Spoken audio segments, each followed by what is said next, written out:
नमस्कार दोस्तों, मेरा नाम है राहुल और आप देख रहे हैं object oriented programming in PHP.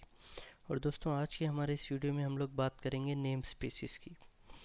तो नेम स्पेसिस क्या होते हैं दोस्तों? बेसिकली नेम स्पेस होते हैं हमारे फोल्डर्स की तरह, जो कि हम अपने कंप्यूटर में बनाते हैं। हम फोल्डर क्यों बनाते हैं? हमारे फाइल्स को ऑर्गेनाइज करने के लिए, और जो नेमिंग कॉन्फ्लिक्ट अगर कभी हो सकता है तो उसको मैनेज करने के लिए, उसको रिजॉल्व करने के लिए। जैसे हम वहाँ पे हमारे कंप्यूटर में कोई भी दो फाइलें सेम नाम की नहीं रख सकते, वैसे ही हमारे पीएचपी के कोड में हम लोग कोई भी दो क्लासेस या दो फंक्शन सेम नाम के नहीं रख सकते। मान लीजिए अगर आपने डिक्लेयर किया फंक्शन टेस्ट यहाँ पे, और इसके नीचे कहीं भी कोड में अगर आप फिर से फंक्शन टेस्ट डिक्लेयर कर दोगे और इसको कोड को रन करेंगे, देखिए फेटल एरर आती है, कैन नॉट री डिक्लेयर टेस्ट।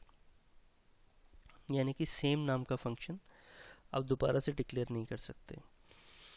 तो यही एरर हमें आती है फाइल्स में। अगर हम एक फाइल एक फोल्डर में रखिए, उसी नाम की दूसरी फाइल डालेंगे तो वो एरर देता है ऑलरेडी एग्जिस्ट। वही वही एरर यहाँ पे आ रही है, कैन नॉट री डिक्लेयर। सिर्फ लैंग्वेज का फ़र्क है, वो जो कहना चाह रहा है वो बात वही है। तो इसको हम प्रोग्रामिंग रिजॉल्व करते हैं नेम स्पेसिस के साथ। तो नेम स्पेसिस हम डिक्लेयर कैसे करते हैं दोस्तों? उसके भी दो तरीके हैं। एक है ब्रैकेटेड, एक है नॉन ब्रैकेटेड। ब्रैकेटेड यानी कि जो कि ब्रैकेट्स में आता है, मैं आपको दिखाता हूँ। हम इसको डिक्लेयर करते हैं नेम स्पेस स्पेस, और उसका जो भी नाम आपने देना हो, इसका आप नाम दे दीजिए कुछ भी, मान लीजिए ABC दे दिया मैंने। और ये ब्रैकेट्स, जैसे हम लोग क्लास करते हैं, क्लास फिर क्लास का स्पेस, क्लास का नाम और स्पेस, फिर उसके बाद ब्रैकेट्स। इसी तरह से यहाँ कीवर्ड चेंज हो गया नेम स्पेस, और फिर नेम स्पेस का नाम जो भी आपने देना और फिर ब्रैकेट्स। अब इन दो ब्रैकेट्स के अंदर आप जो भी लिखोगे, आप चाहे आप वो फंक्शन बनाओ या कोई क्लास पूरी यहाँ पे डिक्लेयर कर दीजिए। इस तरह से आप कर सकते हैं क्लास XYZ। तो जो ये क्लास है, ये नेम स्पेस आ जाएगा इसका ABC। ये ABC नेम स्पेस के अंदर आ जाएगी। ये ग्लोबल नेम स्पेस के अंदर नहीं होगी। ग्लोबल यानी कि जो भी हमारी वो होती है, जो भी हमारा कोड होता है वो बेसिकली एक ग्लोबल नेम स्पेस के अंदर होता है बाय डिफ़ॉल्ट। मान लीजिए अगर आपने कोई भी नेम स्पेस डिक्लेयर नहीं किया हुआ, जैसा कि हम अभी तक करते आए थे, तो ये हमारा सारा कोड ग्लोबल नेम स्पेस के अंदर आता है। लेकिन अगर आपने कर दिया तो फिर वो ग्लोबल से हट के उस नेम स्पेस का पार्ट हो जाएगा। जैसे कि अभी XYZ क्लास है, तो ये ABC नेम स्पेस की क्लास होगी। इस तरह से इसको आप लिख सकते हैं। इसी तरह से अगर आपको कोई दूसरा नेम स्पेस बनाना है यहाँ पे, तो आप फिर से यहाँ नेम स्पेस लिखिए, और मान लीजिए DEF एक नेम स्पेस बना दिया मैंने, और फिर इसके अंदर एक क्लास बनाई XYZ। फिर से मैं बना सकता हूँ। देखिए अभी आप इसको रन करेंगे तो कोई एरर नहीं आएगा। लेकिन यही अगर यहाँ पे नेम स्पेस नहीं होते, मान लीजिए ये भी मैंने हटा दिया और ये भी मैंने हटा दिया, तो फेटल एरर आ रही है वही वाली, कैन नॉट री डिक्लेयर क्लास XYZ। यही आपने देखा, अगर मैंने नेम स्पेस में डाल दी दोनों क्लासेस अलग अलग नेम स्पेस में, तो कोई एरर नहीं आती है। इसका मतलब ये, मान लीजिए हमने एक ABC नाम का फोल्डर बनाया, उसके अंदर हमने एक फाइल रखी XYZ, फिर हमने एक DEF नाम का फोल्डर बनाया जहाँ ABC है वहीं पे, और उसके अंदर एक फाइल रखी XYZ, तो एरर नहीं आएगी। वैसा ही यहाँ पे भी आपने ABC नेम स्पेस के अंदर XYZ एक क्लास बनाई और एक DEF नेम स्पेस के अंदर बनाई, तो कोई एरर नहीं आई। एक खासियत होती है नेम स्पेस की, कि जब भी आपको डिक्लेयर करना है, तो इसको आप सबसे ऊपर पहली लाइन, जो PHP ओपन कोड ओपन होने के बाद जो पहली लाइन होती है, वहाँ पे आपको नेम स्पेस देना है। इससे पहले आप कोई भी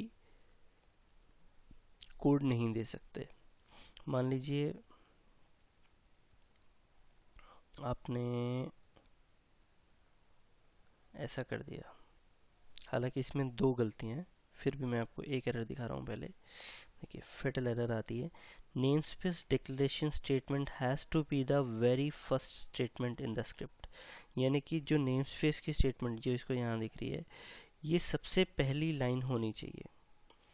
has to be the very first statement in the script, यानी कि ये चाहता है इसको हम ऐसा कर दें। अभी ये एरर तो चली जाएगी, लेकिन एक दूसरी एरर आएगी, मैं आपको दिखाता हूँ क्या आएगी। देखिए, नो कोड में exist outside of name space braces, यानी कि एक बार आपने यहाँ नेम स्पेस शुरू किया और यहाँ इसको बंद किया, तो ये सारा कोड उसके अंदर ही आना चाहिए। जैसे अभी मैंने दिखाया था पहले, एक हमने नेम स्पेस ओपन करके क्लोज किया, उसके बाद हमने दूसरा नेम स्पेस ओपन कर दिया। लेकिन अगर आप कभी ऐसा चाहें कि कोई इतना तो मेरा कोड इसमें आना है इस नेम स्पेस में, लेकिन बाकी जो मेरा कोड है, अब जैसे ये क्लास XYZ फिर से है, वो ग्लोबल नेम स्पेस है, उसको मुझे कोई स्पेसिफिक नेम स्पेस नहीं देना है, लेकिन वो ग्लोबल जो हमारा होता है बाय डिफ़ॉल्ट जिसमें सारा कोड जाता है उसमें आना चाहिए। तो उसके लिए आपको ऐसा नहीं रख सकते हैं आप, एक बार आपने नेम स्पेस डिक्लेयर कर दिया एक ही फाइल के अंदर यहाँ पे, तो ऐसा नहीं कर सकते हैं। उसके लिए आपको एक नेम स्पेस ओपन करना पड़ेगा और यहाँ पे आपको कोई भी नाम नहीं देना है, सिर्फ ब्रैकेट्स ओपन कर देनी है। अगर आपने यहाँ पे नाम नहीं दिया तो ये बाय डिफ़ॉल्ट ये ग्लोबल नेम स्पेस है। अब आप इसमें वो क्लास अपने डिक्लेयर कीजिए, तो मेरे हिसाब से एरर चली जाएगी। देखिए गई। अब क्या हुआ कि एक तो आपकी क्लास XYZ जो है ग्लोबल नेम स्पेस में है, और एक आपकी क्लास DEF नेम स्पेस में है। तो अब आप इसको एक्सेस कैसे करते हो? क्लास तो आपने बना दी, लेकिन अगर आपका इसका ऑब्जेक्ट बनाना है तो अब कैसे पता लगेगा कि इस क्लास का कहाँ बना और इस क्लास का कैसे बना, मतलब इस क्लास का बना? इसके लिए हम लोग एक काम करते हैं, इसमें थोड़ा सा कोड लगाते हैं, इसमें हम लोग कंस्ट्रक्टर फंक्शन बना देते हैं दोनों में, जिससे हमें पता लग जाए कि हमने कौन सी क्लास का XYZ from DEF name space, कौन सी क्लास का हमने ऑब्जेक्ट बनाया, ये हमें पता लग जाए। XYZ from global name space, ऐसा कर देते हैं। अब क्योंकि एरर क्यों आ रहा है,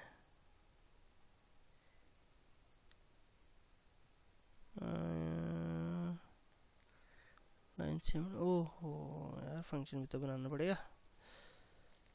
पब्लिक फंक्शन कंस्ट्रक्ट, अभी तक कोई एरर नहीं है। तो अब हमारे पास दो क्लासेस हैं, एक ग्लोबल नेम स्पेस में XYZ और एक DEF नेम स्पेस में XYZ। तो जैसा अभी हमने देखा कि no code can be outside of name space braces, तो जो हमारा ग्लोबल नेम स्पेस है अब वो इन दोनों के बीच में ही है। जो भी हमें कोड लिखना है इनके बीच में लिखना है फिलहाल। तो यहाँ पे अगर मैं बनाता हूँ, देखिए $obj is equal to new XYZ, तो ये हमारे कौन सा कंस्ट्रक्टर कॉल हो रहा है? XYZ from global name space, क्योंकि हम लोग इसी नेम स्पेस में रह के XYZ ऑब्जेक्ट बनाने हैं। और अब ये है कि अगर हमें ये वाली XYZ का ऑब्जेक्ट बनाना है तो वो कैसे बनाएंगे? तो यहाँ पे इसके दो तरीके हैं। एक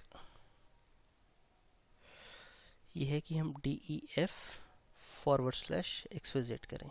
अब अगर हम इस कोड को रन करते हैं तो देखिए XYZ from DEF name space, यानी कि DEF /XYZ / है, आप ये चीज़ का ध्यान रखिए। और दूसरा होता है use keyword, use DEF /XYZ, इस तरह से। अब देखिए फिर से वही एरर आएगी, can not use DEF /XYZ as XYZ because the name is already in use। फिर वही चीज़ आ गई कि यहाँ पे XYZ नाम की क्लास ऑलरेडी है, तो दोबारा से XYZ यहाँ पे यूज़ नहीं कर सकते। उसका सोल्यूशन क्या है कि यहाँ पे आप इसको एलाइज कर सकते हो, इसको आप दूसरा नाम दे सकते हो, यानी कि as DEF दे दिया, मान लीजिए मैंने, आप कुछ भी दे सकते हो। तो यहाँ पे आप क्या करोगे फिर, न्यू DEF, यानी कि जो आपने इसको नया नाम दे दिया, XYZ नाम से ये नहीं हो सकती थी क्योंकि XYZ नाम की क्लास ऑलरेडी एग्जिस्ट करती है यहाँ पे। तो जो ये वाली XYZ है, आप इसको कह रहे हो कि इसको आप यहाँ पे एज DEF मान लो, ये समझ लो, ये मान लो कि ये DEF नाम की क्लास है। तो जब भी आप DEF का ऑब्जेक्ट बनाना चाहोगे तो ये ऑब्जेक्ट बनेगा इस वाले XYZ क्लास का। अब देखिए xyz फ्रॉम def नेमस्पेस। अब यहाँ पे आप ऑब्जेक्ट बना रहे हो न्यू def, लेकिन वो ऑब्जेक्ट बन रहा है इस xyz क्लास का। देखिए, समझें आप, एक चीज़ आपने नोटिस की होगी कि अब यहाँ पे आपको जो यहाँ पहले मैं def/xyz लगा रहा था, तो वो लगाने की ज़रूरत नहीं है, क्योंकि आपने यहाँ पे use def/xyz कर दिया। ये सिर्फ ऐसा इसलिए नहीं क्योंकि मैंने नाम चेंज किया। अगर हम नाम चेंज नहीं करते हैं, मान लीजिए कि मैंने इसका नाम चेंज नहीं किया और यहाँ पे xyz नाम की क्लास नहीं थी, आप इसको इस तरह से यूज़ कर रहे थे पहले, लेकिन मान लीजिए कोई लंबा नेम स्पेस है, नाम है, नेम स्पेस का नाम कोई लंबा है, तो आप उसको ऐसे कर सकते हैं यूज def/xyz। उसके बाद आपको यहाँ पे पूरा नेम स्पेस देने की ज़रूरत नहीं है, आप सिर्फ क्लास का नेम दोगे तो चल जाएगा। देखिए कोड चल गया। अब यहाँ पे इसमें हर तरह की फ्लेक्सिबिलिटी है आपको। आप उसका नाम अलाइज भी कर सकते हो, उसी नाम से भी यूज़ कर सकते हो, और डायरेक्टली पूरा नेम स्पेस यहाँ डिक्लेयर करके without this use statement, use statement का आपको नहीं लगाना है, आप इसको डायरेक्टली इस तरह से यूज़ कर सकते हो, ऑब्जेक्ट बना सकते हो, तो भी बन गया। अगर आप चाहो कि यहाँ यूज़ देके, और मुझे अगर मान लीजिए इस क्लास का आपको 4-5 बार ऑब्जेक्ट बनाना है, तो आप चाहोगे आप प्रेफर करोगे कि ये def xyz एक बार लिख दिया और बार बार ये def लिखने की ज़रूरत नहीं पड़े, तो ऐसा भी कर सकते हैं। और अगर यहाँ पे आपकी एक दूसरी क्लास बनी हुई है सेम नाम से, क्लास xyz, तो आप इसको अलाइज भी कर सकते हो इस तरह।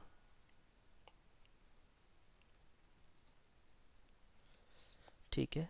और एक और चीज़ होती है कि आप जैसे आप अपने कंप्यूटर में जो फोल्डर्स का मैं एग्जांपल बता रहा था आपको, जैसे आप सब फोल्डर बनाते हो वैसे ही आप सब नेम स्पेस भी बना सकते हो। यानी कि def के अंदर